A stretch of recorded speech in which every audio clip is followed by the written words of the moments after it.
Call. And next on the line is George. Hello, George. Yeah, good morning, Fred, and a great guest. I concur also that we need to put more emphasis in our educational system on science, primarily because that way our students and our young citizens as they grow up will not be subjected to scientifically motivated political propaganda. Just like, for instance, DDT. DDT's been suspended for a number of time, and malaria has made a huge comeback, so much so that the WHO, under the United Nations, talking about reintroducing the use of DDT. True or false? Yeah. True, that's exactly right. I'd like to ask your guest if he watched the Al Gore's movie, An Inconvenient Truth. Sure. Okay.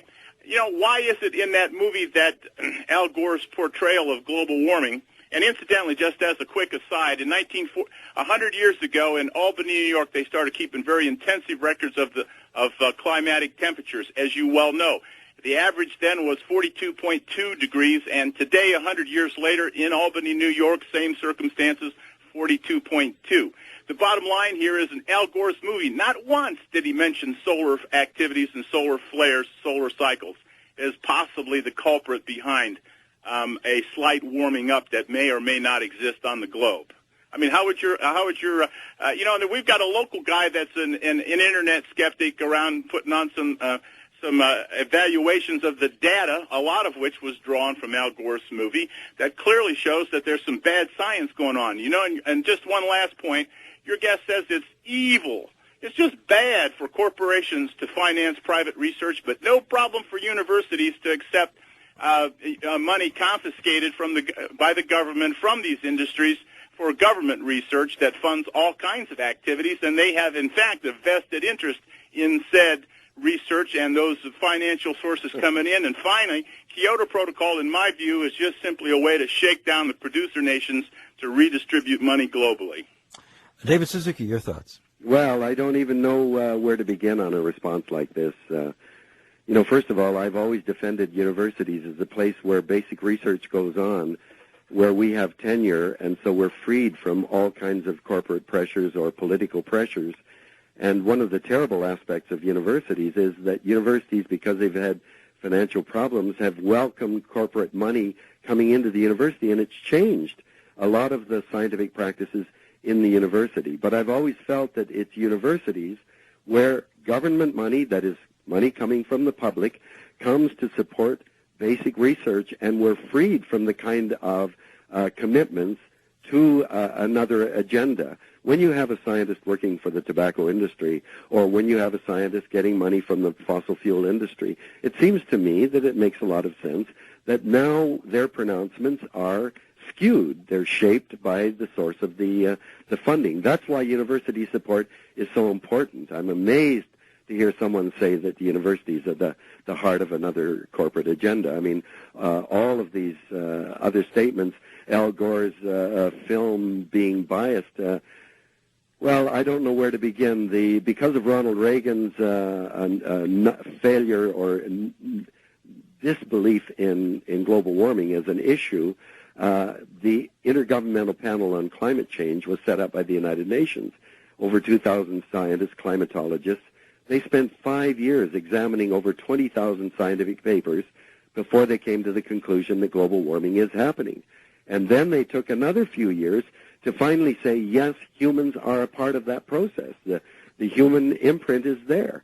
And every year since then, the scientific community has become louder and louder. You have the National Academy of Science, the Royal Society of London, the Royal Society of Canada. These are the institutions of the leading scientists of the countries have been saying global warming is real, humans are a part of it, we've got to act. So then when I have people like your listener calling and saying, Al Gore's film is biased, wait a minute now, Al Gore has just presented what the IPCC and the leading scientific institutions are saying. So you can pick and choose and find all kinds of things that may seem to support your position, but you've got to come up with really definitive evidence that this overwhelming majority of scientists and the scientific papers are saying. One last so question much for of the denial is based on a point of view, and people don't want their point of view shaken. One last question for Dr. Suzuki. Is water vapor a greenhouse gas? Yes. It is. Yes. Why is it not included in all the models when they do the models graphing? All they show is carbon dioxide. Water vapor is 95% of the greenhouse gas released by the oceans, seas, and rivers. How can man be responsible for that? No, man is not. Water vapor is a part of the model, as is methane and CFCs and the many other greenhouse gases as well. Well, maybe you should get that word to Al Gore, because he doesn't see it as part of the model. Sorry, do you think climatologists are stupid, or do they have some kind of alternate agenda? You know, you raise these points, but go to the IPCC website and look at it. This is, as far as I'm concerned, this is the most credible group because it's based on such a wide representation, and they've done a lot of studies. You raise these points of solar flares. Do you think climatologists haven't paid attention to that and dealt with that? Go to the website and find out. All right, we must close here. George, thank you for your call. Sorry we couldn't get to everybody's calls, but David Suzuki, you've given us many action points here in terms of our own lives and in terms of inducing legislators to take our environment and environmental... Boy, do you need a lot of science education in the United States. Well, and I think it's instructive, you know, that in Canada we've had the Nature of Things, a science program since 1960 in prime time with a large audience.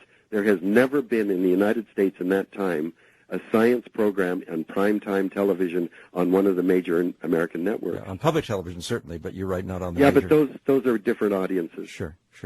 David Suzuki, your new book, David Suzuki, The Autobiography. Thanks very much for joining us from the San Francisco Bay Area today. Thanks to Charlie.